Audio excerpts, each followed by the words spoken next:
तो जी आ गया है समय कन्या पूजन का। तो किसी के घर में अष्टमी पे कन्या पूजन होता है, किसी के घर में नवमी पे कन्या पूजन होता है।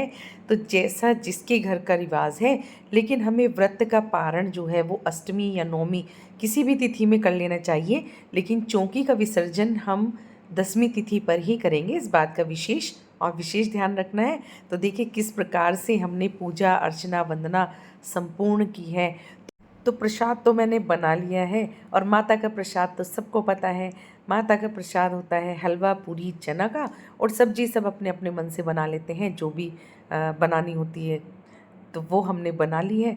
तो अब मैं बैठ गई हूँ यहाँ पर, पूरे परिवार के साथ हम बैठे हुए हैं, हवन कर रहे हैं। क्योंकि अष्टमी या नवमी तिथि पे जब भी हमारा समापन हो रहा है, तो उस दिन हमें माता के विसर्जन से पहले हवन अवश्य ही करना चाहिए।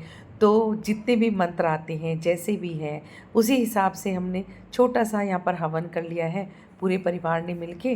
तो ये विशेष तौर पर करना चाहिए। इससे क्या होता है ना, वातावरण शुद्ध हो जाता है हमारे घर का, और कोई भी निगेटिव एनर्जी है या कुछ भी नज़र बाधा इत्यादि है, जो भी है, वो चीज़ें सब खत्म हो जाती हैं, पॉजिटिविटी आती है।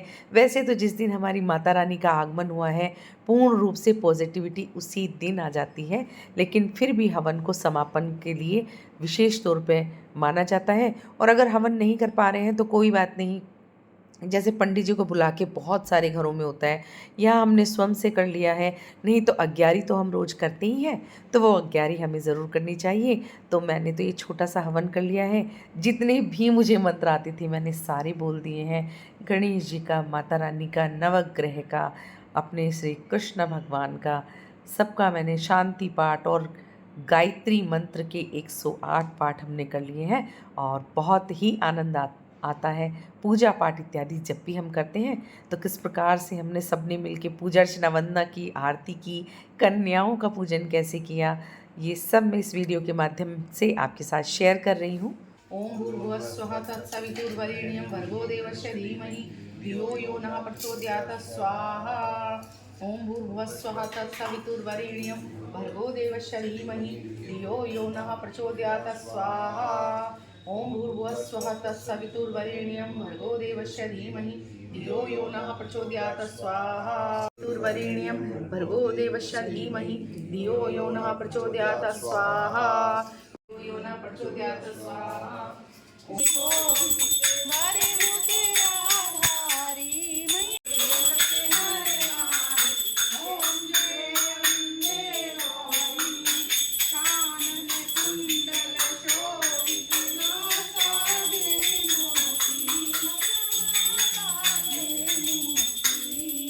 कोटित चंद्र दिवाकर सहराजित ज्योति। ओम जय अम्बे गौरी तुम ही जगती माता, तुम ही हो वरदा भैया, तुम ही हो वरदा दर्शन से सुख संपत्ति करता। ओम जय अम्बे गौरी। आरती मात तुम्हारी जो कोई जन गावे, मैया प्रेम सहित गावे। और माता रानी को भोग प्रसादी मैं लगा रही हूँ। तो एक थाली मैंने माता रानी के लिए बनाई है, और एक थाली अपने बिहारी जी और श्रीमती राधा रानी के लिए बनाई है। और हवन कुंड में भी अलग से भोग लगा दिया है, और मंदिर में, बड़े मंदिर में माता रानी का भी भोग लगा दिया है। बस इसके बाद कन्या पूजन करना है। आओ मैया जी तुम्हें भोग लगाई, भोग लगाई पहले तुमको, बाद में तेरी झूठन खाई। तो भोग लगाने के बाद तो देखिए सबसे पहले क्या है ना, कि हमारे यहाँ पे ये नारियल जो है कन्याओं को प्रसाद रूप में दिया जाता है, और इसको हम बघार करके खा लेते हैं प्रसाद में।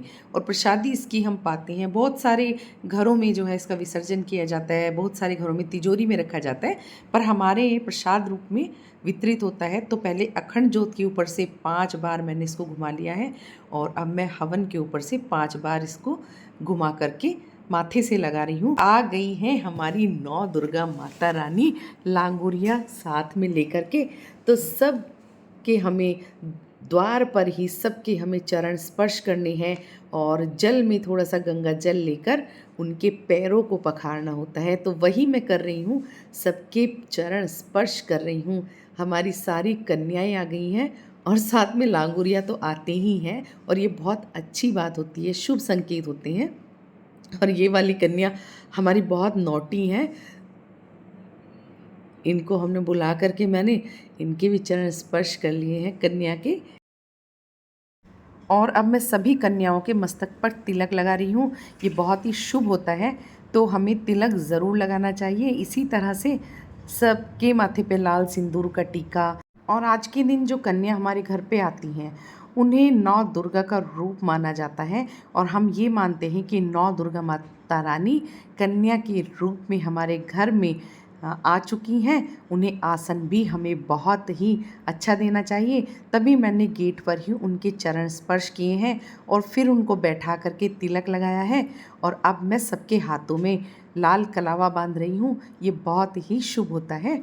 और इसके बाद में सभी कन्याओं का भोजन शुरू करने से पहले ही हमें उनको पहले पानी पिलाना चाहिए, क्योंकि देखिए जब कोई हमारे घर पे आता है तो हम सबसे पहले उसको पानी ही पिलाते हैं। तो वही पानी पिलाया जा रहा है।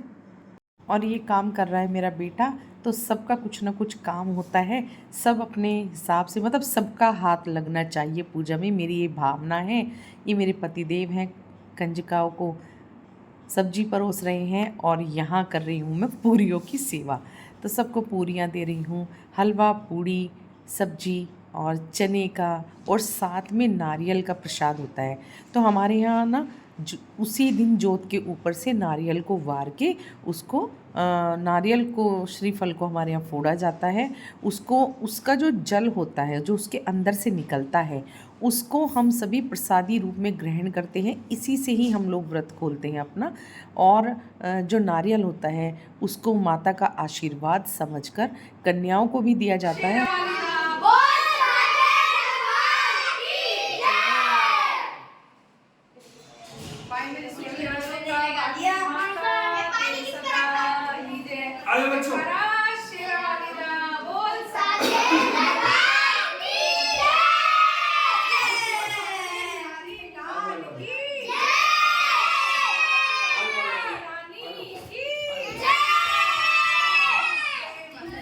देखिए अब मैं कलश का विसर्जन कर रही हूँ और हाथ जोड़कर श्री कलश को मैं प्रणाम कर रही हूँ। तो कलश के ऊपर से जो पत्ते हैं उन पत्तों से पूरे घर में इसका छींटा दिया जाता है और सभी बच्चों के ऊपर, परिवार वालों के ऊपर, सबके ऊपर इसका छींटा दिया जाता है। क्योंकि हमने 9 दिन पूजा की है, 9 रात पूजा की है। हमारी सारी पूजा अर्चना वंदना साधना से ये जल पूर्ण अभिमंत्रित हो चुका है, तो इसलिए पूरे घर में इसका छींटा दिया जाता है। देखिए किसी के यहाँ अष्टमी पूजन होता है, किसी के यहाँ नौमी पे कन्या पूजन होता है। तो कन्या पूजन के समय पर नारियल हमारे यहाँ कन्याओं को प्रसादी रूप में दिया जाता है और उसी दिन कलश का भी विसर्जन होता है। बाकी चौकी है, अखंड ज्योत है, नवग्रह हैं, षोडश मातृका है, इन सब चीज़ों का विसर्जन यानी चौकी का विसर्जन दशहरे पे होगा। तो सबके अपने अपने घर के रिवाज होते हैं। कुछ चीज़ें ऐसी होती हैं कि नहीं, मतलब हमें बिल्कुल एग्जैक्ट इसी तरह करना है, और कुछ चीज़ें हमारे घर के रीति रिवाज के हिसाब से चलती हैं। तो देखिए जल को सूर्य देव को मैं अर्पण कर रही हूँ और थोड़ा जल इसमें से बचा लेती हूँ। उसे मैं किसी शीशी में, बोतल में बांध के रखूँगी और उस बोतल अपने घर में उसे छिड़कती रहूँगी। और देखिए ये जो भी सामान हमने रखा है, सिक्का, सुपारी और हल्दी की गांठ, ये सब हम अपने मंदिर में स्थापित कर लेंगे। और हल्दी हम खाने में यूज़ कर सकते हैं, सिक्का अपनी तिजोरी में रख सकते हैं, और ये जो मेरे हाथ में पत्ते हैं आम के या अशोक के, इनको हम विसर्जन में डाल सकते हैं। पर थोड़ा जल हमें ज़रूर बचा लेना चाहिए, ताकि अपने घर में समय समय पर इसका छिड़काव करते रहें। ये माता रानी का आशीर्वाद होता है। तो जिस पूर्ण श्रद्धा भक्ति के साथ हमने कलश की स्थापना की थी, इतनी ही पूर्ण भक्ति और श्रद्धा के साथ हमें कलश भी उठाना चाहिए। बाकी नवरात्रि की 9 रात्रियों तक अखंड ज्योति प्रज्वलित रहेगी, माता रानी वहीं स्थापित रहेंगी। थोड़ा सा हमें बस पटरा हिला देना होता है और हमें कुछ नहीं। और जवारे भी आज के दिन ही हिलाए जाते हैं, क्योंकि जवारों को प्रसादी रूप में कन्याओं को भी बहुत सारे घरों में दिया जाता है और जवारों की बहुत बड़ी पूजा की जाती है। तो सब अपने अपने घर के रीति रिवाज के हिसाब से ही सबको करना चाहिए, जैसे भी आपके बड़े बताते हैं। जयकारा शेरावाली दा बोल सच्चे दरबार की जय, बोल अच्छे दरबार की जय। ओ माय मेरी सचियां जोता वाली माता तेरी सदा ही जय। माय मेरी ऊंचियां मंदिरा वालिया माता तेरी सदा ही जय। बोल जयकारा शेरावाली दा बोल साचे दरबार की जय। तो जी पूजा अर्चना वंदना सब हो चुकी है, हवन हो चुका है, भोग लग चुका है और हमारी नौ दुर्गा माता जो है कंजका रूप में आके कन्या का भी हमारा पूजन हो चुका है और सारा हमारा नवरात्रि का बहुत सुख शांति पूर्वक संपूर्ण हो गया है। और माता रानी की कृपा ऐसी रही कि अखंड ज्योत भी हमारी निरंतर प्रज्वलित हो रही है और नारियल भी बहुत अच्छा निकला है और साथ ही साथ जवारे भी बहुत अच्छे हुए हैं। तो माता रानी तो परम दयालु कृपामयी सरकार है, इसलिए सब मंगल करती हैं, भक्तों का मंगल करती हैं मेरी करुणामयी माँ। और नौ दुर्गा माता रानी का तो समापन सुख शांति से हो गया है और अब हम सारे मिलकर दशहरा पूजन करेंगे, दशहरे की तैयारी करेंगे। तो दशहरे की वीडियो भी देखिए बनेगी तो मैं ज़रूर से आपके साथ शेयर कर दूंगी।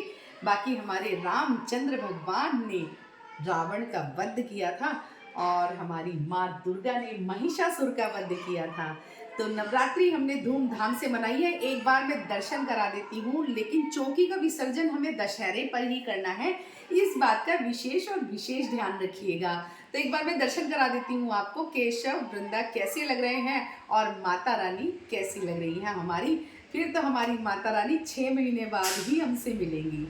और बाकी सारी जगह जो है रामलीला हो रही है, बहुत बढ़िया बढ़िया रामलीला हो रही है, खूब बढ़िया मेले लग रहे हैं और मुझे तो बड़ा इंतज़ार रहता है इस मेले का। और मैं हर बार जाती हूँ बच्चों को लेकर के, डर लगता है झूलने में वैसे, लेकिन बचपन में तो खैर खूब झूलते थे, लेकिन अब थोड़ा डर लगता है झूलने में। बच्चे खूब झूलते हैं, एंजॉय करते हैं, इसी तरह से खा पी के और घूम घाम के आ जाते हैं हम। लेकिन नौमी की रात में ही जाती हूँ मैं, और बाकी घर बंद करके नहीं जाया जाता, क्योंकि अखंड ज्योत हमारी दशहरे की सुबह तक चलेगी। तो हमें क्या करना है कि नौमी की रात पे उसमें बहुत ज़्यादा हमें घी नहीं भरना है और ना ही इतना कम करना है कि मतलब वो पूरी रात ही प्रज्वलित ना हो पाए।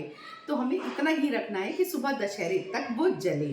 फिर हमें दशहरे पे चौकी का विसर्जन करना है। लेकिन कई बार क्या होता है ना कि अभी भी हमारी ज्योति जो है वो जल रही है, तो उस ज्योत को उठा करके हम मंदिर में विराजमान कर लेते हैं और बाकी चौकी का हम विसर्जन कर देते हैं, माता रानी स्थान विराजमान कर देते हैं। या विसर्जन करना है तो फिर विसर्जन कर देते हैं माता रानी का। लेकिन इस बार मैंने विसर्जन नहीं किया है, क्योंकि मैं आपको बताया था मैंने पहली नवरात्रि में कि मैं मार्बल की माता रानी ले आई थी, क्योंकि हमारे यहाँ विसर्जन की बहुत बड़ी समस्या है, बहुत दूर यमुना मैया बहती हैं, तो वहाँ तक जाना मुश्किल हो जाता है। फिर जाए कौन, सब अपने अपने काम में लगे रहते हैं, तो इस तरह से फिर बड़ी समस्या हो जाती है। इस बार से सोचा है कि मैं मार्बल वाली माता रानी ही स्थापित करूंगी, और यही सोच करके मैं माता रानी लेकर आई थी जब मैंने ये मंदिर की स्थापना कराई थी। ठीक है जी, तो चलिए दर्शन एक बार करा देती हूँ आप। सबसे पहले बिहारी जी के चरणों में प्रणाम कर लेते हैं। बोल बाके बिहारी लाल की जय, श्रीमती राधा रानी की जय। तो हमारे श्यामा श्याम विराजमान है यहाँ पर डांडिया स्टाइल में, और हमारे केशव और वृंदा विराजमान हैं। आज देखिए कितने सुंदर वो दर्शन दे रहे हैं। जयकारा शेरावाली दा बोल सच्चे दरबार की जय। माय मेरे सुचियाँ जोता वाली माता तेरी सदा ही जय। माय मेरी ऊंचियाँ मंदिरा वालिया माता तेरी सदा ही जय। और माता रानी हमारी विराजमान हैं। बस माता रानी विसर्जन हो जाएगा माता रानी का, और चौकी का भी विसर्जन हो जाएगा, और हमारी माता रानी 6 महीने बाद अपने भक्तों पे कृपा बरसाने और नवरात्रि के पावन पर्व हम फिर से मनाएंगे। वैसे तो माता रानी हर समय हमारे ऊपर कृपा बरसाती है, 365 दिन विराजमान ही रहती हैं और हमारे हृदय में निवास करती हैं, लेकिन फिर भी नवरात्रि का पावन पर्व तो 6 महीने बाद ही आएगा। तो हमारी माता रानी के दर्शन आप कर लीजिए, और अखंड ज्योति के दर्शन हैं। तो इसमें हमें इतना ही अब घी भरना है जितने में दशहरे पे ये शांत हो जाए। तो देखिए जवारे कितने अच्छे हो गए हैं और माता रानी का प्रसाद होते हैं जवारे। हरे भरे जवारे बहुत अच्छे हो गए हैं। बोल जयकारा शेरा वाली दा, बोल सच्चे दरबार की जय। तो अगर आपको वीडियो पसंद आया है तो जरूर से लाइक कमेंट शेयर कीजिएगा। चैनल में नए हैं तो चैनल को सब्सक्राइब कीजिएगा। बोल जयकारा शेरा वाली दा, बोल सच्चे दरबार की जय।